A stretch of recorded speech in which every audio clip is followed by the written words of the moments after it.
Welcome to our full syllabus channel. In the previous video I have discussed about the classification and chemical nature of the enzyme, and today I am going to discuss about the mechanism of enzyme actions and the enzyme kinetics. Okay, so first I am going to start with the mechanism of enzyme action. I have already discussed about the what is enzyme, like it is the biocatalyst, substrate क्या होता है, ठीक है ना, how they work. तो total की how this enzymes lowers the activation energy and increase the rate of the reactions, ये आज मैं बताने वाला हूँ in the mechanism of the enzyme actions. बाकी मैंने कई सारी चीज़ें आपको एंजाइम्स की बता दी थी प्रीवियस वीडियो में कि क्लासिफिकेशन क्या क्या है और वो किस ऑर्डर्ड में होंगे. Enzyme is highly specific in nature, तो ये सारी चीज़ें मैं ऑलरेडी डिस्कस कर चुका हूँ. Now in the mechanism of enzyme action, सबसे पहले आप देखिए यहाँ पे क्या है, एंजाइम है and that's which is the substrate. Substrate मैंने बताया था in which reactions will takes place. Okay, तो substrate plus enzyme they will form. तो पहला स्टेप होगा एंजाइम सबस्ट्रेट कॉम्प्लेक्स, ठीक है ना, बिकॉज एंजाइम के पास क्या होता है, आपके एक्टिव साइट होते हैं, ये पता है, और उसी एक्टिव साइट पे सबस्ट्रेट का जो स्ट्रक्चर होगा वो एंजाइम के एक्टिव साइट के स्ट्रक्चर से के सिमिलर होता है. तो इसलिए इसके पास बाइंडिंग साइट होता है और इसका एक्टिव एंजाइम के एक्टिव साइट पे ये सबस्ट्रेट जाके अटैच हो जाता है एंड ये फॉर्म करता है enzyme substrate complex. Now second step में क्या होगा, ये एंजाइम सबस्ट्रेट कॉम्प्लेक्स एक्टिवेट होता है. मैंने बताया हुआ था आपको कि कोई भी एक्टिवेशन एनर्जी, मतलब कि इतनी एनर्जी आपको रिलीज़ करनी है तो जो प्रोडक्ट बनेगा वो हाईली स्टेबल होगा. किसकी, ये सारे अगर स्टेबल फॉर्म में हैं तो ये एक्टिवेट होते हैं रिएक्ट करने के लिए, ठीक है ना. तो ये होता है आपका, जब एक्टिवेट होते हैं तो ये होता है एक्टिवेटेड कॉम्प्लेक्स बनाते हैं, that is the denoted by the star. कि ये आपका एक तरह से कह सकते हो this is the transition state, कि this is the state at which यहाँ पे कि इसकी मैक्सिमम एनर्जी होती है. मैक्सिमम एनर्जी होने का मतलब ये भी हो गया कि यही वो कॉम्प्लेक्स है जहाँ पे bond making and bond breaking enzyme substrate complex में होता है. क्या करता है कि इसके एंजाइम का काम सिर्फ क्या है, सबस्ट्रेट के ऊपर रिएक्शंस कराना का, ठीक है. तो सबस्ट्रेट के अंदर जो चेंज हो रहा होगा वो इसी कॉम्प्लेक्स के थ्रू होगा, किसकी bond making and bond breaking यहीं पे होता है, ठीक. उसके बाद क्या होगा, ये एंजाइम सबस्ट्रेट कॉम्प्लेक्स बनेगा. यही enzyme substrate complex third step में क्या होगा, टूट जाएगा एंजाइम प्लस प्रोडक्ट में. मतलब क्या हुआ, जो ये एंजाइम तो एज सच देखो तो आप एंजाइम तो सेम है, लेकिन क्या ये पहले सबस्ट्रेट था, सबस्ट्रेट एंजाइम के साथ एक्साइटेड स्टेट में गया, वहाँ पे उसके हाईएस्ट एनर्जी फॉर्म में गया. हाईएस्ट एनर्जी फॉर्म के बाद यही सबस्ट्रेट, हाईएस्ट एनर्जी फॉर्म वाला सबस्ट्रेट, ना कि ग्राउंड स्टेट वाला सबस्ट्रेट, चेंज किस में हो गया, प्रोडक्ट में विद द एंजाइम. एंजाइम का प्रोडक्ट में चेंज हो गया. एंड लास्ट में क्या होता है कि इसकी मैंने आपको बताया था, ये भी बहुत इंपॉर्टेंट है कि कोवलेंट बॉन्ड इनके बीच में, बहुत रेयरेस्ट ऑफ रेयर केस में एंजाइम सबस्ट्रेट के साथ कोवलेंट बॉन्ड बनाता है. अदरवाइज ये क्या कर सकते हैं, हाइड्रोजन बॉन्डिंग से, इलेक्ट्रोस्टैटिक बॉन्डिंग से एंड हाइड्रोफोबिक ऑफ इंट्रैक्शन से ये एक दूसरे से कम ज्वाइंट होते हैं. इससे ये फ़ायदा होता है कि जैसे ही प्रोडक्ट बनेगा एंजाइम अलग हो जाएगा और प्रोडक्ट अलग हो जाएगा.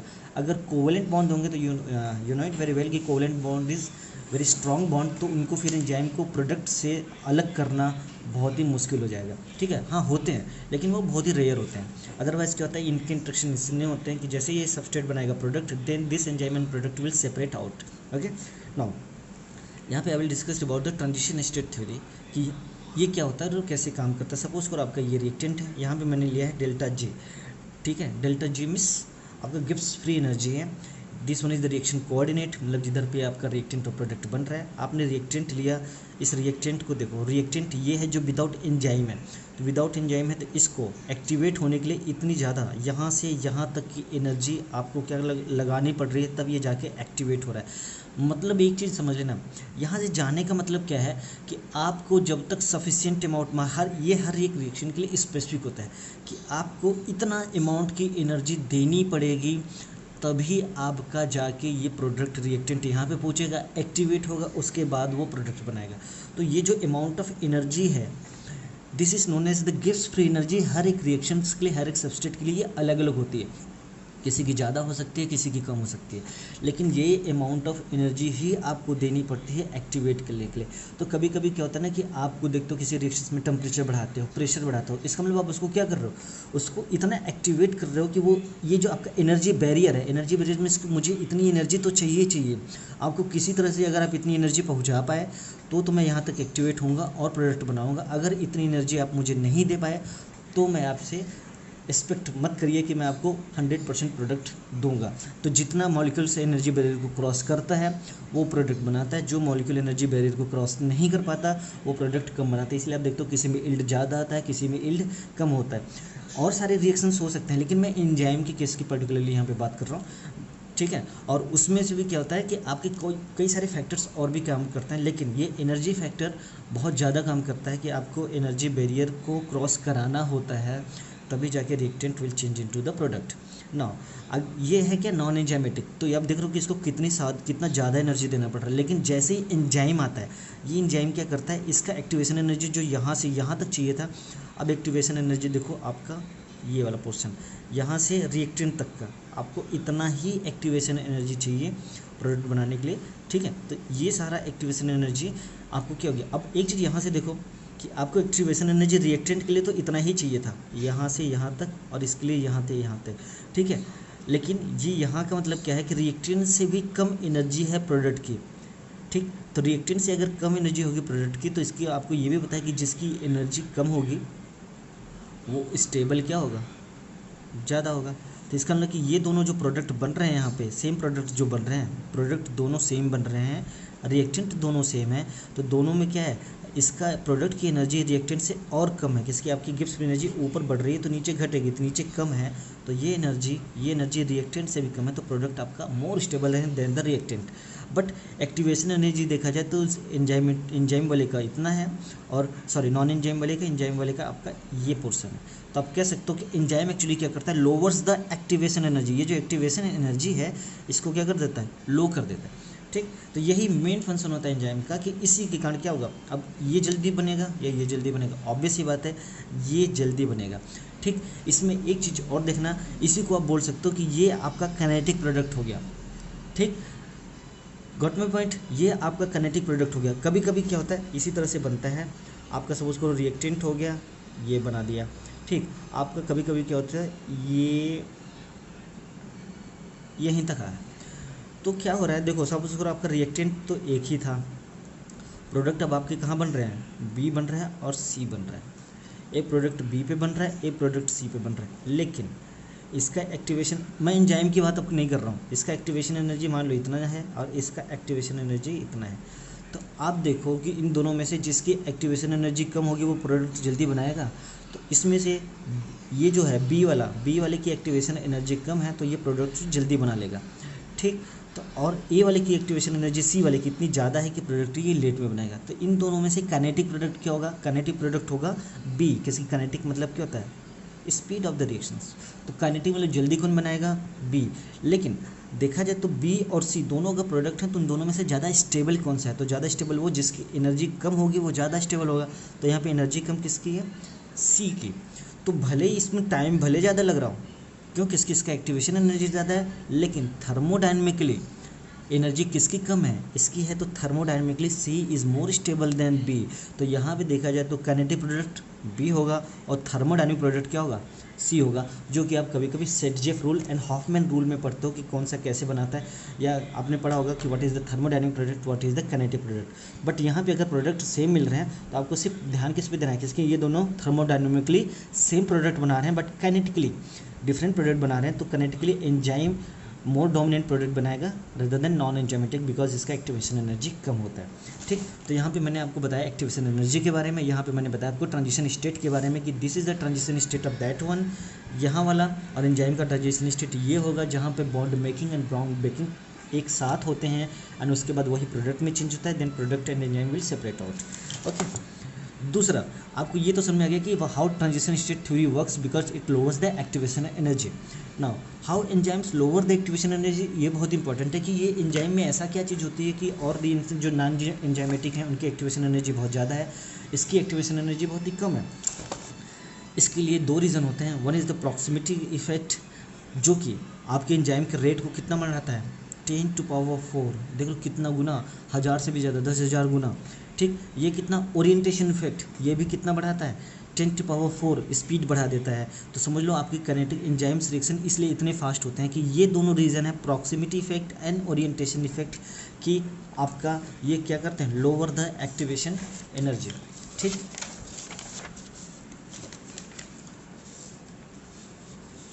Now for the chemical reactions, अब देखो अगर मैं आपको सिंपली बताऊं कि कोई भी चीज़, जैसे मैंने आपको अभी बताया था कि आप हर मॉलिक्यूल को अपना एनर्जी बैरियर क्रॉस करना होता है। तो होता क्या है कि हर मॉलिक्यूल आपने रिएक्शन लगा दी, किसी में मॉलिक्यूल में देखते हो यील्ड कम आ रहा है, किसी में यील्ड ज़्यादा आ रहा है, किसी में आप सॉल्वेंट चेंज करने पे भी देखते हो बहुत अच्छी यील्ड आ गई, बहुत अच्छी नहीं। What does it mean? इसका मतलब सिंपली ये होता है कि हर मॉलिक्यूल को क्या है, रिएक्ट करने के लिए, प्रोडक्ट बनाने के लिए आपस में आना पड़ेगा, और आपस में आना ही नहीं, आपस में साथ पास में तो आना पड़ेगा, क्योंकि वो एक दूसरे के साथ जब तक रिएक्ट नहीं करेंगे, जब तक कोलाइड नहीं करेंगे, तब तक वो क्या है, रिएक्शन ही नहीं देंगे। तो सबसे बड़ी मॉलिक्यूल को पास आना पड़ेगा, पहली चीज़। पास आने के बाद भी मॉलिक्यूल जब पास आने का मतलब टकराना, रिएक्ट करना एक दूसरे से। रिएक्ट करने के बाद भी द गुड थिंग इज़ कि ज़रूरी नहीं है कि जो मॉलिक्यूल रिएक्ट कर रहा है वो प्रोडक्ट बनाए, किसकी इतनी सफिशिएंट एनर्जी होनी चाहिए। जैसे कि आप वैसे ही मान लो कि जैसे आपको कोई चीज़ तोड़नी है, तो दो चीज़ों को पास तो ला रहे हो, लेकिन तोड़ने के लिए क्या है कि आपको जोर भी उतना तेज़ से लगाना पड़ेगा कि चीज़ें टूटें, ठीक। तो आपका पहली चीज़ तो होगी, अगर पास ही नहीं आएगा तो जोर कैसे लगाओगे। अब अगर पास आ गया तो आपको उतनी एनर्जी देनी पड़ेगी कि वो दोनों एक दूसरे से टूट जाए। तो आपको क्या चाहिए, एक तो क्लोज प्रॉक्सिमिटी होनी चाहिए कि वो पास पास आएँ, दूसरे सफिशिएंट अमाउंट ऑफ एनर्जी वो एक दूसरे से शेयर करें कि जिससे कि वो bond breaking and bond making हो सके, ठीक। तो on the basis of this, for chemical reactions reactant have to cross come close to each other, okay. Even if reactant collide, अगर पास में आएंगे तो रिएक्टेंट कोलाइड करेंगे, most of the collision are not effective, ठीक है। ये बहुत इंपॉर्टेंट है कि अगर आते हैं कोलाइड करते हैं तो उसमें से बहुत ज़्यादा इफेक्टिव नहीं होता, तो उसमें क्या होगा, no chemical reaction. It is important, only those collision will be effective. पहला पोजीशन क्या था, पास आना। Only those collision will be effective and yield products where reactant molecule have adequate energies, means sufficient energy, and their participating group in reaction are properly oriented with respect to each other. properly oriented मैंने तीन चीज़ बताई, एक तो पास आना, एक तो sufficient energy, and तीसरा आ गया क्या, properly oriented. what does it mean? properly oriented का मतलब सिंपली यही है कि सपोज करो आपको कोई चीज़ तोड़नी है या ये कैप खोलना है। जैसे मैंने ये क्या किया, लाइक दो चीज़ पास है, ठीक है। अगर ये पास है, ठीक है, तो ये लो, ये अच्छे से तो बंद नहीं हुआ, उसके लिए क्या मुझे जोर भी लगाना पड़ा, ठीक है। तो अब देखो जोर लगाते ही एक आवाज़ आ रही है, इसका मतलब कि अब इनके बीच में प्रॉपर कोलिजन हो गया। लेकिन ये तो हो गया आपके बाद पास आना, जोर लगाना, एनर्जी सफिशिएंट। लेकिन अगर ये क्या इस फॉर्म में आए तो ये कुछ हो सकता है, नहीं हो सकता। तो इनका प्रॉपर ओरिएंटेशन भी बहुत ज़रूरी है कि वो किस तरह से आ रहे हैं। अगर ये एंजाइम में मान के चलूँ कि ये कैप एंजाइम है, ये इसका एक्टिव साइट है जहाँ पे लगना है, और ये पेन अगर उस एक्टिव साइट में घुस रहा है तो ऑब्वियस सी बात है कि इसका ओरिएंटेशन होना चाहिए, तभी ये कैप रिएक्शंस होगी। अदरवाइज अगर एंजाइम का एक्टिव साइड इस साइड है और आपका सबस्ट्रेट इस साइड से आएगा तो कोई रिएक्शंस नहीं होनी है। तो there is three things which is very important. One is the पास आना, पास आने के बाद प्रॉपर कोलिजन करना with the sufficient energy, and the third one is कि आपका ओरिएंटेशन, इट मैटर्स कि किस ओरिएंटेशन से ये एक दूसरे से कोलाइड कर रहे हैं। तो what is this proximity effect due to the, अब यही जरूरी है कि पास आना क्यों। अब क्या हर कोई पास आता है, लेकिन एंजाइम क्या करता है, किसके एंजाइम के पास एक्टिव साइट होते हैं तो उनको दबोच लेते हैं। और लोग तो क्या है कि पास आएंगे फिर टकराएंगे भाग जाएंगे, पास आएंगे टकराएंगे भाग जाएंगे। लेकिन एंजाइम के साथ क्या है कि अगर एक बार आप पास आ गए, आप उसके एक्टिव साइट में फंस गए, तो आप तब तक बाहर नहीं निकलोगे जब तक आप प्रोडक्ट बना नहीं लेते हो। तो इसका मतलब पास, अब देखो ये एक्टिवेशन एनर्जी को कैसे लो कर रहा है, क्यों, किसकी वो आते ही तुम ट्रैप कर लेता है। अब आपको क्या है, स्पीड तेज हो, किसकी ऐसा तो नहीं कोई टकराएगा भाग जाएगा, फिर मैं वेट करूँ कि अरे आए अच्छे से टकराए फिर मैं प्रोडक्ट बनाऊंगा, नहीं। क्यों, किसकी, इसके पास सबसे इंपॉर्टेंट चीज़, इसके पास क्या होता है, एक्टिव साइट। ये एक्टिव साइट मैंने आपको बताया था, बाइंडिंग वैल्यू होता है और कैटालिटिक साइट, दोनों चीज़ें होती हैं। तो due to the active site in enzyme bring them close enough to react और इंक्रीज रेट बाय द 10⁴। दूसरा effect is what, orientation effect. What is this orientation effect, active site of enzyme with the help of its binding group, आपको मैंने previous video में बताया हुआ है, holds the interacting molecule in a correct rigid. मैंने वही बताया था कि आपको एक्टिव साइट में ही जाके पैक होना है, आप किसी और तरीके से जाओगे तो नहीं होगा। करेक्ट रिजिड, ठीक है, correct rigid orientation with respect to each other, मतलब आपको समझ में आ गया कि करेक्ट रिजिड का ओरिएंटेशन कैसे होना चाहिए। ये भी इंक्रीज रेट कितना करेगा, 10⁴। तो देखा जाए कि प्रॉक्सिमिटी इफेक्ट और ओरिएंटेशन इफेक्ट मिला के कितना कर रहे हैं, 10⁸। तो समझ लो कि एंजाइम इतनी रेट ऑफ रिएक्शन से इंक्रीज कर देता है। दिस इज़ द रीजन कि वो क्या करता है, एक्टिवेशन एनर्जी को लो कर देता है। ठीक। Now this is all about the mechanism of enzyme reactions, how it lowers the activation energy and increase the rate of the reactions. Now I am going to discuss the next topic, that is the enzyme kinetics.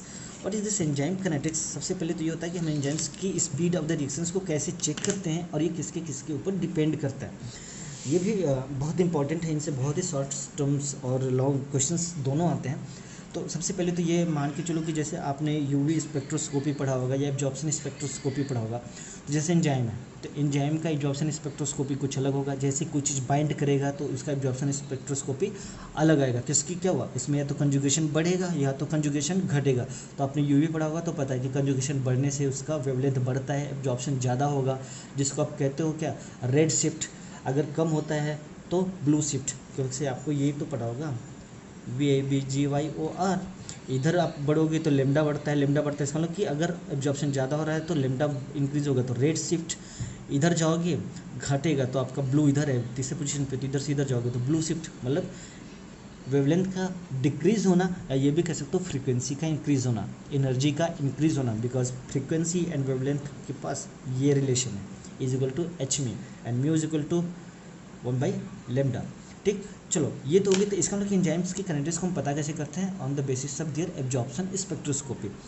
और ये depend किस ऊपर करता है, depend on the various parameter like concentration of the substrate, concentration of the enzyme, कि आपने enzyme कितना लिया हुआ है, सबस्ट्रेट कितना लिया है, what will temperature, pH and inhibitor और एक्टिवेटर, कि कोई कोई एंजाइम को कैसे इनहिबिट कर देता है, कोई कोई कैसे एक्टिवेट कर देता है। And reaction rate of enzyme can be monitored by time dependent पर पर्टिकुलर टाइम। ठीक है, पर्टिकुलर टाइम का इसलिए मैंने आपको टर्नओवर नंबर बताया था प्रीवियस वीडियो में कि आपको बताना पड़ेगा कि एंजाइम कितना इफेक्टिव है। Time dependent of chemical change through absorption spectroscopy. ठीक, नाउ मैं आता हूँ कि केमिकल काइनेटिक्स कैसे एक दूसरे के ऊपर डिपेंड करते हैं। ठीक है, इसको ये वाला बहुत इंपॉर्टेंट है, कंसंट्रेशन ऑफ द सबस्ट्रेट। इसको आप ध्यान से देखना। सपोज करो आपका ये कोऑर्डिनेशन साइट है, this is the initial rate, ठीक है, और ये है कंसंट्रेशन ऑफ द सबस्ट्रेट। आपने क्या किया, मान लीजिए एंजाइम, मैं यहाँ पे मान लेता हूँ 100 एंजाइम ले लिया। ठीक, और एंजाइम किसकी, एंजाइम आपको हमेशा क्या होता है, कैटलिस्ट होता है। और कैटलिस्ट की एक क्वालिटी ये भी है कि एक तो ये क्या करता है, रिएक्टेंट रिएक्शन दे के वापस आ जाता है, लेकिन कैटलिस्ट बहुत ही लो अमाउंट में लिया जाता है, लो क्वांटिटी में लिया जाता है। जैसे अगर आप 1 ग्राम से रिएक्शन लगा रहे हो तो कैटलिस्ट 1 ग्राम नहीं लोगे, आप 10% मोल परसेंट, 20 मोल परसेंट या 0.1 इक्विवेलेंट लेते हो, 1 के रिस्पेक्ट में 0.1 इक्विवेलेंट। इसका मतलब कि अगर मैं दोनों में काम देखूँ तो आप क्या करोगे कि सबस्ट्रेट तो मान लो आप बढ़ा सकते हो, लेकिन कैटलिस्ट क्या होता है, आपका लिमिटिंग फैक्टर है। लिमिटिंग फैक्टर मतलब आपको वो कैटलिस्ट के फॉर्म में ही लेना पड़ेगा, because this is the bio catalyst. अगर आपने किसकी एक्सपेंसिव होता है, अगर आपने उतना यूज़ कर ही लिया तो फिर फ़ायदा क्या। तो एंजाइम्स का मान के चलो, मैं जैसे मान लेता हूँ कि मैंने एंजाइम्स ले लिया जिसमें 100 मॉलिक्यूल है, कितना भी हो, मैंने एंजाइम वो ले लिया जिसमें 100 मॉलिक्यूल है, तो ये तो कम हो गया। आपने सबस्ट्रेट ले लिया मतलब जिससे मुझे एंजाइम की रिएक्शन करानी है, like S + E we will get ES। तो सबस्ट्रेट मान लो किसकी ज़्यादा ही रहेगा, तो मान लो मैंने 1000 ले लिया, तो क्या फ़र्क पड़ेगा। सबसे पहले कि जैसे मैंने कंसंट्रेशन ऑफ सबस्ट्रेट, देखो इधर इंक्रीज, जैसे मैंने एंजाइम और सबस्ट्रेट को डाला तो क्या होगा कि तुरंत सबस्ट्रेट एंजाइम आपस में रिएक्शन करने लगेंगे, सबस्ट्रेट एंजाइम सबस्ट्रेट कॉम्प्लेक्स बनने लगेगा, तो इनका रेट क्या हो जाएगा, इंक्रीज़ हो जाएगा, इंक्रीज़ होते जा रहा है। ठीक है ना, जैसे ये दोनों आपस में रिएक्शंस करते जाएंगे तो एंजाइम लोअर्स इन क्या नाम है, एक्टिवेशन एनर्जी लो करता जाएगा, इनका रेट बढ़ता जाएगा। ठीक, लेकिन देख लो एक टाइम के बाद ये आके क्या हो गया, सैचुरेट हो गया। व्हाट डज इट मीन, अब इसका रेट क्यों नहीं बढ़ रहा है, क्योंकि इसको तो स्ट्रेट जाना चाहिए था, लेकिन ये क्या हो गया, बेंट हो गया, और ये अब कांस्टेंट चल रहा है, पैरेलल लाइन चल रही है। इसका मतलब ये हुआ कि एंजाइम तो आपको हमेशा फिक्स रहता है भाई, ये तभी तक भले आप 2000 डाल दो सबस्ट्रेट, लेकिन एंजाइम तो मेरे पास कितना है, 100 है। अगर 100 एंजाइम है, मैं तब तक ही तो स्पीड बढ़ाऊंगा जब तक 100 सबस्ट्रेट मेरे से आके लग गए। अब 100 सबस्ट्रेट के बाद अगर 101 सबस्ट्रेट भी आ रहा है तो एंजाइम ही नहीं है, तो वो रिएक्ट कहाँ से करेगा।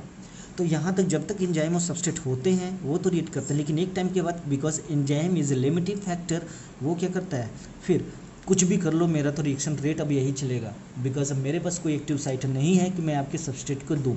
तो यही होती है इसकी मैक्सिमम रेट, कि इससे ज़्यादा ये नहीं जा सकता। ये मैक्सिमम गया था, उसके बाद ये पैरेलल चलने लगा, तो this is the maximum rate, and this maximum rate is known as we say velocity maximum, किसकी velocity is denoted for the speed, तो ये हो जाएगा वी मैक्सिमम या मैक्सिमम वेलोसिटी। नो यहाँ पे रेट अनइफेक्टेड है, rate unaffected by further increase in the substrate concentration, कि सबस्ट्रेट का कंसेंट्रेशन कितना भी इंक्रीज कर लो कोई फर्क नहीं पड़ेगा। बट यहाँ पे rate is directly proportional to the concentration of substrate, कि जितना है उतना बढ़ रहा है किसकी एंजाइम और सबस्ट्रेट का कंसेंट्रेशन, किसकी एंजाइम सफिशिएंट अमाउंट में है तो जितना आप कंसेंट्रेशन बढ़ाओगे सबस्ट्रेट को उतना बढ़ेगा, because at that time enzyme is in sufficient amount as compare to the substrate. ठीक, तो since number of active site is limited by enzyme concentration because we held constant, you can say it is a limiting factor, the reactions rate will increase with substrate concentration only till and these sites are filled। क्या all these sites, ये reactions rate तभी तक बढ़ेगा जब तक उसका सारे sites fill नहीं हो जाते। जैसे उसकी सारी sites fill होगी उसका पैरेलल चलने लगेगा, इसलिए depend on rate reaction rate on the substrate concentration. इसका ग्राफ क्या था, हाइपरबोला। हाइपरबोला का मतलब तुमने देखा होगा ये इस तरह से होता है, दिस इज द हाइपरबोला। तो एंजाइम ग्राफ इसका क्या आता है, कंसंट्रेशन ऑफ सबस्ट्रेट का हाइपरबोला। ठीक, नाउ अब इसी में से आता है, ये मैं अब किसके आपने ये फिजिकल केमिस्ट्री में पढ़ा होगा, केमिकल काइनेटिक्स में इसका अलग से आता है एंजाइम के बारे में, तब वहाँ पे आप माइकल मेंशन को डिराइव करते हैं। मैं पूरे माइकल्स मेंशन इन्होंने सबसे पहले ऑब्जर्व किया था कि एंजाइम और सबस्ट्रेट के कंसंट्रेशन पे क्या इफेक्ट पड़ता है, कैसे पड़ता है। मैं वो सारा चीज़ें तो इन डिटेल में नहीं बताऊंगा, लेकिन माइकल मेंशन ने जो डिराइव किया था, because this is the part of physical chemistry and you may study this things in the chemical kinetics. But here I am going to discuss about the ये last version of the Michaelis and Menten which he have derived from the Michaelis Menten equation, and that too was rate of the reaction is the Vmax. Vmax means velocity of the enzyme with the substrate at their maximum velocity। ठीक, plus ये क्या है, molar. जहाँ भी bracket लग जाए इसका मतलब कंसंट्रेशन की बात नहीं कर रहा हूँ, मोलर कंसंट्रेशन की बात कर रहा हूँ। कैसे कंसंट्रेशन तो ग्राम में भी होता है, मिलीग्राम में भी होता है, किलोग्राम में भी होता है, बट इफ़ ब्रैकेट कहीं भी लगा हो इसमें we are talking about the molar concentration. ठीक, तो ये हो गया मल्टीप्लाइड है यहाँ पे क्या है, molar concentration of substrate plus Km। What is this Km, ये जानना बहुत जरूरी है। इसी को आप बोलते हो S is the molar concentration of the substrate, Vmax the maximum possible rate. ठीक, and Km is the Michaelis constant. ये बोला तो जाता है Michaelis constant, but what does it mean, Michaelis constant क्या है। अब देखना सिंपल सा यही है कि ये तो Vmax है, Vmax मतलब मैक्सिमम वेलोसिटी। अगर मैं इसी को कह दूं कि जब इसकी वेलोसिटी हाफ हो, मैक्स किसकी हाफ हो, मैक्सिमम की हाफ हो। जैसे एक तरह से यही समझ लो, जब किसी की स्पीड मैक्सिमम कितनी हो 100। ठीक, अगर मैक्सिमम स्पीड 100 हो तो मैं बात कब कर रहा हूँ, जब उस स्पीड का मैक्सिमम स्पीड का हाफ स्पीड हो, मतलब कितनी 50। तो यही है कि जब हाफ हो, मैक्सिमम का हाफ स्पीड हो, तब सबस्ट्रेट का कंसंट्रेशन कितना होगा वहाँ पे, इसी को कहते हो Km, Michaelis constant. It is very important to know about this things कि कंसंट्रेशन ऑफ द सबस्ट्रेट, ठीक है ना, एट हाफ Vmax, जब उसका स्पीड हाफ हो, Vmax के हाफ, जो आपका टोटल Vmax था उसका स्पीड जब हाफ हो जाए तो उस समय सबस्ट्रेट का कंसंट्रेशन जितना भी होगा that is known as Michaelis constant और Km। ठीक है, बहुत इंपॉर्टेंट है। So this is the Km is the concentration of substrate at that stage when observed rate of enzyme is 1/2 of the maximum rate। Km is equal to V is half Vmax। ठीक है, तो इसमें इस समय पे जो concentration होगी that is known as the Km, या you can say Michaelis constant. ठीक है, अगर मैं ग्राफ वाइज देखूँ तो आप देख सकते हो कि कंसंट्रेशन ये Vmax था, because this is the hyperbola. उसके बाद इसमें क्या है कि आपने कंसंट्रेशन ऑफ द सबस्ट्रेट है, और यहाँ पे एक चीज़ ध्यान देना कि ये अगर यहाँ से यहाँ तक आपका Vmax है तो इसका हाफ क्या होगा, इसका हाफ ही तो हाफ Vmax होगा, और हाफ Vmax पे जो कंसंट्रेशन, हाफ Vmax पे जो कंसंट्रेशन होगा दैट इज़ योर Km। ठीक है, तो ये किसकी, इसका सिग्निफिकेंस क्या है वो मैं बाद में बताऊंगा। आगे आपको ये जानना सब जरूरी है कि what is this Vmax, what is this Km and what is this half Km Vmax। ठीक है, now what is the significance of Vmax। Significance of Vmax क्या होगा एट Vmax। Vmax का मतलब क्या हो गया, खुद से सोचो कि सारे एंजाइम आपके क्या हो गए, यूज़ हो गए, तभी तो उसका आपका ग्राफ जो आ रहा है वो फ्लैटन आ रहा है। किसकी सबस्ट्रेट का कंसंट्रेशन कुछ भी हो, एंजाइम के सारे एक्टिव साइट यूज्ड हो गए। तो इसका मतलब ये हुआ at V max all enzyme have formed enzyme substrate complex. ठीक है, ई एक्स। तो इसका मतलब ये हो गया कि at V max enzyme is fully saturated. ठीक है, किसकी एंजाइम के पास अब कोई एक्टिव साइट नहीं है, जितने एंजाइम थे सारे यूज्ड हो गए। तो वी मैक्स आपको क्या बताता है कि एंजाइम इज़ फुल्ली सैचुरेटेड और सारे एंजाइम ने एंजाइम सबस्ट्रेट कॉम्प्लेक्स बना लिया है। ठीक है, now what is the significance of Km। देखो आगे मैं पढ़ लेता हूँ, उसके बाद मैं आपको समझा देता हूँ। Concentration of substrate at half V max is known as your Km। ठीक, Km रिक्वायर्ड टू कन्वर्ट, ध्यान से सुनना, Km रिक्वायर्ड क्या करता है ये, to convert half of the enzyme to enzyme substrate complex, that is the measure of affinity of enzyme for the substrate. चलो आपको शायद नहीं समझा होगा, मैं बताता हूँ आपको। होता क्या है कि जैसे आपने क्या किया कि रेट हाफ होने का मतलब क्या है कि सारे एंजाइम सबस्ट्रेट में, सारे एंजाइम ने किसके, अगर वहाँ पे फुल रेट हो जाता तो फुल रेट का मतलब सारे एंजाइम यूज्ड हो गए, लेकिन हाफ का मतलब ये हुआ कि अभी सारे एंजाइम यूज्ड नहीं हुए, मतलब तो ये हुआ ना।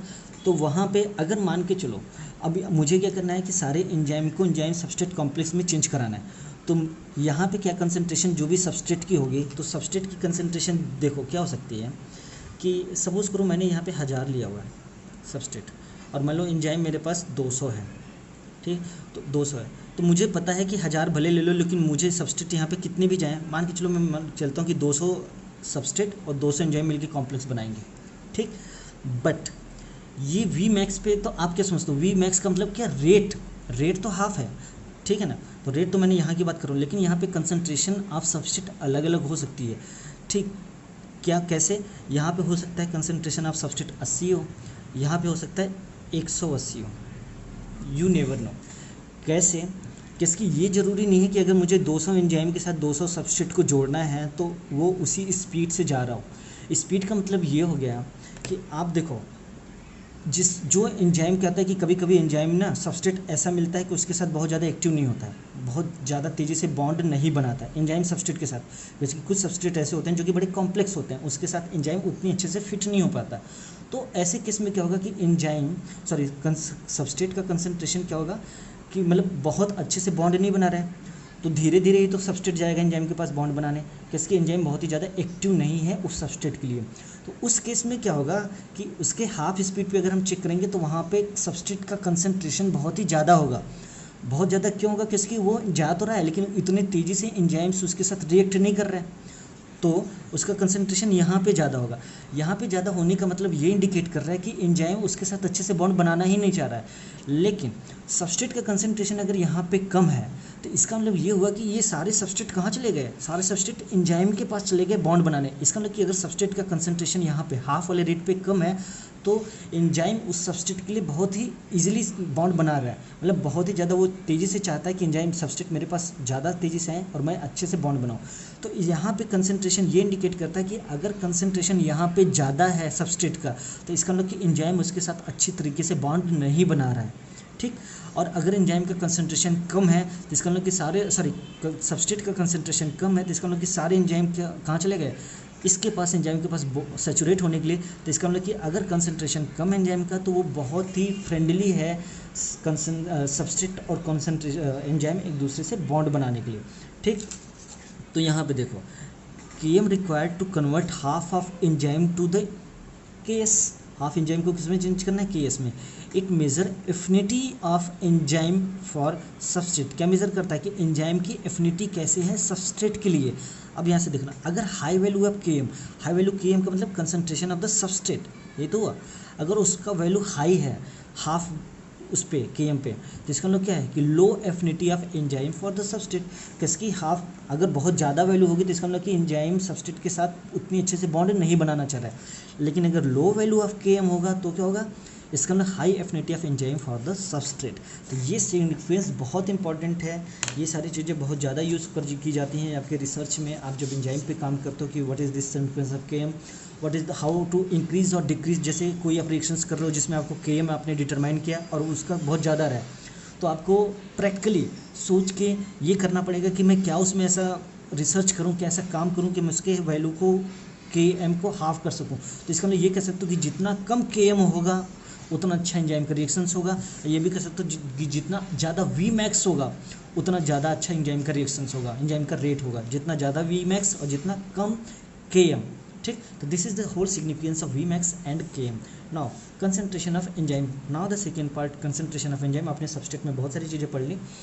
कंसंट्रेशन ऑफ एंजाइम्स का बताता है कि जितना ज़्यादा एंजाइम्स लोगे, 400 ले लोगे तो उसका रेट बढ़ते जाएगा। किसके? अब ये टोटल एंजाइम के ऊपर डिपेंड करा, ना तो कंसंट्रेशन ऑफ सबस्ट्रेट के ऊपर। That's why it is the straight line कि ये टोटली डिपेंड किस पे करती है, जितना ज़्यादा रेट उतना ज़्यादा एंजाइम उतना ज़्यादा उसका कंसंट्रेशन। तो it's totally depend on, that's why it is it shows straight line. ठीक है, कि जैसे जैसे रेट बढ़ेगा, कंसंट्रेशन बढ़ेगा, वैसे वैसे उसका रेट बढ़ेगा। ठीक, now effect of the pH. PH का इफेक्ट क्या? एंजाइम का बहुत ही ज़्यादा इफेक्ट करता है पीएच पे। हर एंजाइम एक पर्टिकुलर पीएच पे काम करती है। जैसे मैं ये नहीं कहूँगा कि न्यूट्रल पीएच पे, हाँ maximum enzyme around neutral pH पे काम करते हैं, लाइक 6.5 तो लेके 7.5 के बीच में। तो 6.5 मतलब बहुत ज़्यादा एसिडिक नहीं हुआ, 7.5 मतलब बहुत ज़्यादा ये बेसिक नहीं हुआ। लेकिन कुछ एंजाइम ऐसे भी हैं जो कि जैसे आपके जितने भी आपके डाइजेस्टिव एंजाइम हैं जो कि पेट में होता है, आपको पता है पेट में HCl रिलीज होता है। HCl मतलब कि वो एंजाइम क्या हो गया, एसिडिक मीडियम में काम करेंगे, तो वहाँ पे पीएच कितना होता है, अराउंड 1.5। कभी कभी तो एंजाइम काम करते हैं 0.9 पीएच पे भी। ठीक है ना, 0.9 मतलब 1 पीएच मान लो, और कभी कभी एंजाइम काम करता है 9 पीएच के भी आसपास। बट जैसे एल्कलाइन फॉस्फेट है, एक एंजाइम है एल्कलाइन फॉस्फेटेज। अब आपको खुद से समझ में आ रहा है उसके नाम में क्या है, एल्कलाइन। तो उसके लिए उसका ऑप्टिमम पीएच क्या होगा, ऑप्टिमम मतलब जिस पीएच पे वो अपनी मैक्सिमम एक्टिविटी शो करता है वो अराउंड 9 होता है। ठीक है, तो ये जरूरी नहीं कि एंजाइम एक न्यूट्रल पीएच पे काम करे, हाँ ये जरूरी है कि एंजाइम का एक पर्टिकुलर पीएच हो। उस पर्टिकुलर पीएच को ही आप बोलते हो क्या, optimum pH. Optimum pH that the particular pH eight which enzyme show its maximum efficiency. ठीक है, तो वो एसिडिक भी हो सकता है, वो बेसिक भी हो सकता है, बस हर एंजाइम का एक पर्टिकुलर पीएच होगा। बट मैक्सिमम रेंज इज 6.5 तो लेके 7.5 के। इसके सारे एंजाइम बायोकैटलिस्ट हैं और अपने बॉडी में इतना ज़्यादा एंजाइम क्या नाम है पीएच का फ्लक्चुएशन नहीं होता है, बहुत ही मिनिमम होता है, इसलिए मैंने बताया। बट बहुत सारे ऐसे हैं जो कि हाईली एसिडिक और हाईली बेसिक पे भी काम करते हैं। तो एंजाइम्स का अगर ग्राफ देखें ना तो ये बेल शेप का आता है। बेल मतलब आपको घंटी शेप का होता है। घंटी शेप का मतलब हो गया, सपोज करो मैं मान के चल रहा हूँ कोई एंजाइम यहाँ पे 6.5 पे काम कर रहा है, तो अगर आप उससे नीचे भी लेके आओगे, कम किया अगर आपने, जैसे यहाँ से बढ़ रहा है ना, अगर आपने बहुत ज़्यादा कम कर दिया, जैसे मान के चलो ये 6.5 को मैंने कर दिया 2 या 3 पीएच, या बहुत ही ज़्यादा बढ़ा दिया, तो भी एंजाइम क्या करेगा, काम करना कम कर देगा। तो मतलब देख लो इसका शेप कैसे है, धीरे धीरे धीरे बढ़ रहा है मैक्सिमम हुआ, फिर धीरे धीरे धीरे धीरे कम हो रहा है, फ्लैटेंड हो गया। मतलब ये वाला shape, this one and this one, this shape is known as bell shape, कि ना तो सबसे कम पीएच पे ना तो सबसे ज़्यादा पीएच पे एंजाइम को चेंज कर सकते हो कि कोई भी पीएच डाल दो एंजाइम काम करेगा। तो एंजाइम एक पर्टिकुलर पीएच पे काम करेगा, that particular pH is known as optimum pH. ठीक, नाउ बेल शेप्ड होता है, लो एक्टिविटी एट हाई और लो pH, work at optimum pH, and that optimum pH is the particular pH of enzyme at which it shows its maximum efficiency. Okay, now अब आप देख लो, suppose एक example है, suppose करो ये एंजाइम है, enzyme में मैंने NH3+ दे दिया है एंड CO4CO-, मतलब यहाँ पे पॉजिटिव चार्ज है नेगेटिव चार्ज, बिकॉज एंजाइम में आपको पता है made up of protein, and protein is made up of amino acids, and amino acids क्या है, एक ड्यूटेरियन आयन के फॉर्म में होते हैं, बोथ ग्रुप आयोनाइज्ड है। तो ऑप्टिमम पीएच क्या है, मैक्सिमम एक्टिविटी। मैक्सिमम एक्टिविटी का मतलब ये हो गया कि ये आप इस, जैसे ये इसका पीएच फिक्स है कि ये इसी पे सबसे ज़्यादा एक्टिविटी शो करता है, क्या, न्यूट्रल फॉर्म में, बिकॉज ये एक तरह से एक प्लस एक नेगेटिव है तो न्यूट्रल फॉर्म है। अब अगर आपने कोई भी चीज़ इसमें से चेंज की, अगर आपने इसको बेसिक बनाना चाहा या इसको एसिडिक बनाना चाहा, सपोज करो मैंने OH से रिएक्ट कराया, तो OH क्या करेगा, बेस है, बेस क्या करेगा, यहाँ से NH3 से हाइड्रोजन ले लेगा, तो ये क्या हो जाएगा, NH2 हो जाएगा। अब देखो इसके पास भी लोन पेयर, इसके पास भी नेगेटिव चार्ज, ये दोनों क्या मिलके काम करेंगे, बेसिक का। तो अब इसका पीएच ना जो न्यूट्रल था वो बहुत ज़्यादा बेसिक हो गया। ठीक है, तो यहाँ पे भी देखो, और एबव ऑप्टिमम पीएच जो कि ये था, डिक्रीज एक्टिविटी। ठीक है, और नो एक्टिविटी, कभी कभी डिक्रीज भी हो जाती है, कभी कभी होती भी नहीं है। यहाँ पे अगर मैंने H+ जोड़ दिया, H+ का मतलब मैं एसिडिक मीडियम बढ़ा रहा हूँ, तो क्या होगा, ये कहाँ पे जुड़ जाएगा, इस वाले पे H, तो जो ये बेसिक का काम कर रहा था अब ये भी एसिड हो गया, और पॉजिटिव चार्ज वाला तो एसिडिक नेचर का होता ही है। तो यहाँ भी बिलो ऑप्टिमम पीएच, डिक्रीज और नो एक्टिविटी। तो मतलब एक पर्टिकुलर पीएच पे ही आप काम करते हो, और देख सकते हो कि कैसे आपको पीएच चेंज करने पे क्या इफेक्ट पड़ता है। ठीक. Now the fourth effect is effect of the temperature. Again effect of the temperature is bell shift. Bell shift का मतलब बहुत ही है तो कम पे नहीं करेगा, बहुत ही ज़्यादा पे नहीं करेगा. इसके लिए भी एक पर्टिकुलर पीएच होता है एंड दैट टू. अगेन मैं कह रहा हूँ कि जैसे आपके बॉडी में टेम्परेचर 25 to 35 डिग्री सेल्सियस वाली चीज़ होती है, ठीक, किसकी यूरोप में 25 के आसपास होती है, इंडिया में 30-35 के आसपास, इसलिए मैंने ये रेंज लिया 10 डिग्री का. ठीक, तो इस पर्टिकुलर पीएच किसके, आपकी बॉडी का मेटाबॉलिज्म इसी पर्टिकुलर टेम्परेचर पे होता है. तो एक पर्टिकुलर टेम्परेचर पे ही तो मैक्सिमम एक्टिविटी शो करती है, उसी को आप बोलते हो ऑप्टिमम. लेकिन अगर उससे बहुत ज़्यादा कम कर दोगे या उससे बहुत ज़्यादा कर दोगे तो वो नहीं करेगा. ठीक है, तो ये भी एक बेल शिफ्ट का होता है. टेम्परेचर से क्या होगा, रेट बढ़ता क्यों है, बिकॉज टेम्परेचर के अंदर टेम्परेचर क्या बनाता है, काइनेटिक एनर्जी. काइनेटिक एनर्जी मतलब movement of the molecules. Movement of molecule जितना ज़्यादा होगा, मतलब टेम्परेचर जितना ज़्यादा बढ़ा उतना ज़्यादा काइनेटिक एनर्जी बढ़ेगी. काइनेटिक एनर्जी बढ़ेगी मतलब कोलिजन ज़्यादा होगा, और जितना ज़्यादा कोलिजन होगा उतना ज़्यादा उसकी स्पीड बढ़ेगी. ठीक है, तो at high temperature denaturation of enzyme, मतलब अगर टेम्परेचर बहुत ज़्यादा कर देते हो तो एंजाइम का नेचर ही बदल जाता है, तब कोई रिएक्शंस नहीं होती. और लो टेम्परेचर पे भी कोई रिएक्शन नहीं होगी. Change in rate from for any 10 degree rise in temperature, मतलब अगर किसी का आप 10 डिग्री टेम्परेचर बढ़ाते हो, ठीक है, जैसे 20 से 30 कर देते हो, तो क्या होगा, इज नोन एज Q10 और टेम्परेचर कोफिशिएंट. इसको बोला जाता है टेम्परेचर कोफिशिएंट या Q10. अगर आप किसी का टेम्परेचर 10 डिग्री राइज करते हो, जैसे 20 डिग्री से 30 डिग्री, लेकिन जैसे आप 10 डिग्री टेम्परेचर राइज करते हो उसका स्पीड कितना हो जाता है, 2 टाइम्स बढ़ जाता है. लेकिन अगेन बोला था एक पर्टिकुलर टेम्परेचर के बाद, उसके बाद ऐसा नहीं है कि आप जिंदगी भर बढ़ाते रहोगे रेट को इंक्रीज करने के लिए, नहीं. एक पर्टिकुलर टाइम के बाद फिर वो कांस्टेंट हो जाएगा या डिक्रीज होना शुरू हो जाएगा. लेकिन इस तरह से रेट बढ़ाना कि जैसे आपकी 20 के टेम्परेचर पे रिएक्शन चल रही है और उसका स्पीड मान लो हो 30, ठीक है, 30 मीटर पर सेकेंड या कुछ भी आपको स्पीड मान लो कुछ भी.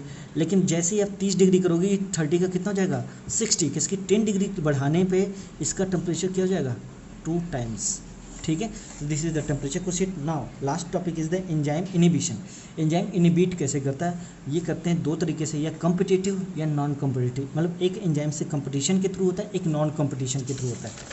ठीक, तो this one is the competitive inhibition. Competitive inhibitor का मतलब structure resemblance that of the substrate. ये इंपॉर्टेंट है कि कम्पिटिटिव कौन सा, मतलब एंजाइम के साथ सबस्ट्रेट को रिएक्शंस करना है. और मैंने बताया कि सबस्ट्रेट कैसे कंबाइन करता है, किसकी एंजाइम का जो भी एक्टिव साइट है इसका जो स्ट्रक्चर है और सबस्ट्रेट का स्ट्रक्चर सिमिलर होता है. जैसे लॉक एंड क्यू थ्योरी में बताया था कि अगर ये लॉक है तो उसके पास इसकी की होती है, तभी ये जाके एक दूसरे से कंबाइंड होता है. लेकिन मैं क्या करूँ कि उसी टाइप की चाबी तो लेके आऊँ, लेकिन वो सिमिलर चाबी ना हो. ठीक है, इसी टाइप की मैंने चाबी बना ली, लेकिन वो दूसरे की चाबी जिसको आप मास्टर की कहते हो टाइप, तो वो क्या करेगा, एंजाइम के साथ लग तो जाएगा, लेकिन किसकी रिएक्शन तो उस सबस्ट्रेट की होनी थी, तभी मुझे मेरा मन चाहा प्रोडक्ट मिलता.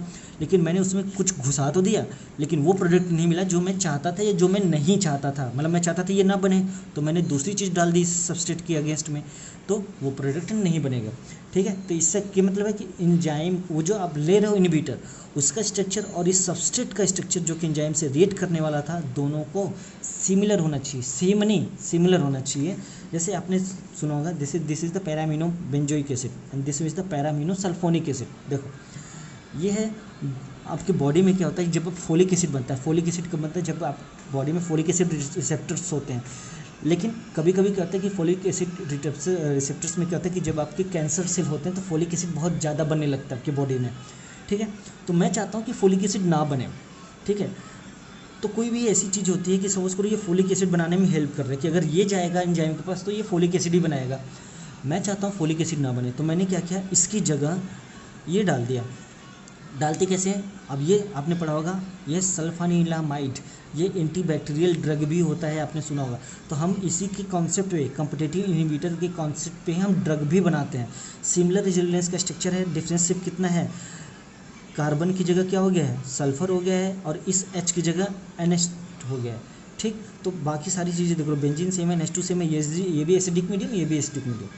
ठीक, तो अब इसने क्या किया, जाके यहाँ पे रेट करने पे क्या बात होता है कि जब ये रेट करेगा, किसकी ये रेट करता तो फोलिक एसिड बनाता, कैंसर सेल ज़्यादा प्रोमिनेंट होता. हमने इससे बना दिया, इसको डाला. जैसे हमने ये नाम की टेबलेट आती है, हम ये खा लेते हैं, तो जो ये जाके वहाँ पे अटैच होना होता है एंजाइम को, ये जाके अटैच हो जाता है. तो एंजाइम इसको तो चेंज कर सकता है फोलिक एसिड में, बस इसको चेंज नहीं कर पाता। तो हमारा जो फोलिक एसिड का जनरेशन था, सिंथेसिस था, वो रुक जाता है। तो इसी को बोलता है कॉम्पिटिटिव इनहिबिटर, किसके एंजाइम को कॉम्पिटिट किया सबस्ट्रेट की तरह, ठीक है। नाउ दूसरा एग्जाम्पल है मेलोनिक एसिड का। मेलोनिक एसिड की जगह हम क्या ले लेते हैं, सक्सिनिक एसिड। मतलब दोनों के बीच में स्ट्रक्चर में सिर्फ कितने का डिफरेंस है, एक CH2 का। तो इस टाइप के इनहिबिटर्स को बोलते हो कॉम्पिटिटिव इनहिबिटर। जैसे होता क्या है, सपोज करो आपका ये एंजाइम है, इस एंजाइम का ये एक्टिव साइट है, इस एक्टिव साइट पे देखो ये सबस्ट्रेट है कि इसी बैकग्राउंड का है, ये आके इसी पे अटैच होना है। लेकिन मैंने क्या किया, उसी बैकग्राउंड का बट नॉट सेम, हमने क्या एक इनहिबिटर लिया और लगा दिया। तो वो क्या करेगा, सबस्ट्रेट की जगह इनहिबिटर को हमने ट्रैक करा दिया। लेकिन अगर कभी कभी क्या करते हैं कि मान के चलो हमें अच्छा काम कराना है, कि मान के चलो मुझे पता चल गया कि मेरी बॉडी में एक इनहिबिटर है, लेकिन मैं चाहता हूँ कि सबस्ट्रेट एंजाइम पर अटैच करें, कि इसकी मुझे सबस्ट्रेट से ही रिएक्शन करानी है। तो वहाँ पे मुझे सबस्ट्रेट की कंसंट्रेशन को बढ़ाना पड़ता है। उससे क्या हो जाएगा, जैसे आपका प्रोबेबिलिटी थ्योरी हो जाती है कि आप 100 चीज़ लोगे तो कम से कम 2-4 बार हिट करने के चांसेस होते हैं। तो आपने क्या किया, एंजाइम के कंसंट्रेशन को इंक्रीज़ कर दिया। तो उससे क्या होगा कि हो सकता है कि ये आके लगे, लेकिन प्रोबेबिलिटी अब इनकी ज़्यादा हो गई कि इसकी ये ज़्यादा अमाउंट में है। तो इस तरह से हम अब यहाँ पे क्या लगा लेंगे, एंजाइम सबस्ट्रेट कॉम्प्लेक्स। तो ये दोनों तरीके से काम का। अगर आप चारों की न लगाना हो, मैं इनहिबिटर ही लगाऊँ, तो आप बहुत कम सबस्ट्रेट को यूज़ करो। लेकिन अगर ऑलरेडी इनहिबिटर मौजूद है और आप चाहते हो कि आपका सबस्ट्रेट कनेक्ट हो, तो आपको सबस्ट्रेट ज़्यादा क्वांटिटी में लेना पड़ेगा, ठीक। देखो इसमें, इस ग्राफ में देखो, ऊपर वाला ग्राफ देखो तो ये वाला आपको पता है Vmax ये होता है, हाफ Vmax ये होता है, और उसका ये जो होता है एंजाइम का कंसंट्रेशन, दिस इज Km। तो ये तो हो गया for the in absence of competitive inhibitor. अब दूसरा जो नीचे वाला है ये है, इसका भी ग्राफ ऐसा ही है, इसके साथ मिल जाता है। ये भी पहले इंक्रीज कर रहा है, फिर जाके सैचुरेट हो जाता है। क्यों, in presence of competitive inhibitor. अब ध्यान से सुनना, ये अब्सेंस में तो इसकी ग्राफ इस तरह से था, मतलब देख लो इसकी स्पीड तो इसी तरह से जा रही है और यहाँ पे इक्वल हो रही है, इसकी स्पीड भी इसी तरह से जा रही है, यहाँ पे इक्वल हो रही है। तो डिफरेंस कहाँ पे आया, मतलब Vmax तो दोनों के बराबर हो गया। यहाँ पे देखा जाए कि हाफ Vmax इसके बराबर है, किसके, अगर Vmax बराबर है तो हाफ Vmax तो बराबर ही होगा, इसका स्पीड भी यहाँ पे। लेकिन कंसंट्रेशन देखो, अगर Km की बात करूँ तो इसका Km क्या है, ये है, इसका Km ये किसकी, इसका यहाँ पे आ रहा है, तो इसका Km क्या होगा यहाँ पे। तो कंसंट्रेशन किसका ज़्यादा होगा, ये। अब देखना है, एक चीज़ मुझे बताओ, इसमें क्या चेंज हुआ। अगर मैं Vmax की बात किया करूँ, Vmax की बात करूँ तो क्या हो जाएगा, ये अनचेंज्ड है, किसके दोनों बराबर में है। Km ये इसका इंक्रीज़ हो गया। Km इंक्रीज़ होने का सबसे बड़ी चीज़ बताना क्या हो गया, Km इंक्रीज़ होता है, इसका मतलब ये हो गया कि एंजाइम नहीं चाहता कि उस इनहिबिटर के साथ रिएक्शंस करे। मैंने आपको बताया था कि Km इंक्रीज़ होने का मतलब होता है कि एंजाइम की एफिनिटी टू दैट सबस्ट्रेट कम हो जाती है, किसकी, वो इनहिबिटर हैं, उनकी इतनी अच्छी बाइंडिंग नहीं हो पाएगी जितने कि ऑलरेडी वो एंजाइम उस सबस्ट्रेट से करते आया है। तो ऑब्वियस ही बात होगा कि एंजाइम नहीं चाहेगा ट्रीट करना, तो उस इनहिबिटर की कंसंट्रेशन, या कह सकते हो उस सबस्ट्रेट की कंसंट्रेशन ज़्यादा हो जाएगी। इस तरह भी समझ सकते हो कि अगर एंजाइम पे जाके इनहिबिटर लग रहा है, सबस्ट्रेट तो लग ही नहीं रहा है, तो कंसंट्रेशन ऑफ सबस्ट्रेट वैसे भी ज़्यादा हो जाएगी। या उस तरीके से समझो कि एंजाइम एफिनिटी दिखाता है सबस्ट्रेट के लिए, बस उसकी जगह लग क्या रहा है, इनहिबिटर, तो एंजाइम की उसका कंसंट्रेशन ज़्यादा हो जाएगा। दैट्स वाई Km क्या होता है, इंक्रीज हो जाता है इन केस जब आप लेते हो कॉम्पिटिटिव इनहिबिटर, बट Vmax पे कोई इफेक्ट नहीं पड़ता। नॉन कॉम्पिटिटिव इनहिबिटर क्या होता है, नॉन कॉम्पिटिटिव इनहिबिटर का मतलब मैं एंजाइम की एक्टिविटी को लो कर दूँ बिना किसी भी सबस्ट्रेट स्ट्रक्चर के रिजेम्बलेंस से। उसमें क्या होता है, जैसे मेटल आयन कोई एंजाइम को एक्टिवेट करता है, मैंने मेटल आयन को हटा लिया, ठीक है। जैसे removing a metal ions involve in activity of enzyme, या convert enzyme into inactive form, मैंने उसके एक्टिव साइड को किसी तरह से छेड़खानी कर दी, मैंने टेम्परेचर इंक्रीज कर दिया, प्रेशर इंक्रीज कर दिया। इस तरह से अगर कोई भी चीज़ें, जैसे नॉन कॉम्पिटिटिव हो गया, मतलब एंजाइम की एक्टिविटी को किसी तरह से टारगेट करना है, कि एंजाइम के ऊपर टारगेट करना है, ना कि किसी और फैक्टर पे। जैसे वहाँ पे हमने सबस्ट्रेट के ऊपर टारगेट किया था, यहाँ पे हम एंजाइम के ऊपर टारगेट कर रहे हैं। इसमें क्या होगा, Km क्यों सी, अगेन ध्यान से सुनना, किसकी, आपका Km किसके ऊपर डिपेंड कर रहा है, सबस्ट्रेट के कंसंट्रेशन के ऊपर Km डिपेंड करता है। और Vmax किसके ऊपर डिपेंड करता है, एंजाइम के कंसंट्रेशन के ऊपर, कि एंजाइम का कंसंट्रेशन अगर सेम है तो Vmax पे कोई इफेक्ट नहीं करेगा, कंसंट्रेशन ऑफ सबस्ट्रेट अलग होगा तो Km पे इफेक्ट करेगा। ये तो क्लियर होगी बात। तो यहाँ पे सिंपल से, अगर मैं नॉन कॉम्पिटिटिव कर रहा हूँ, मुझे किसको ऊपर टारगेट करना है, एंजाइम के ऊपर, ना कि सबस्ट्रेट के ऊपर। इसलिए चेंज क्या होगा, Vmax किसके ऊपर डिपेंड करता है, एंजाइम के ऊपर, और Km किसके ऊपर डिपेंड करता है, सबस्ट्रेट के ऊपर। यहाँ पे मैंने सबस्ट्रेट कोई चेंज नहीं किया है, तो इसलिए इसके ऊपर कोई इफेक्ट नहीं होगा। तो this is all about the kinetics of the enzyme and mechanism of the actions of enzyme, how it lowers the activation energy to increase the rate of the reactions. तो this is all about today lecture and now I will discuss the regulations of enzyme, ठीक है ना, in next video. और उसके बाद जो भी topic बचेगा आई will discuss about the types of reactions catalysed by the enzyme in one of more couple of videos, and then your enzyme will be the over. Okay, for today, thank you.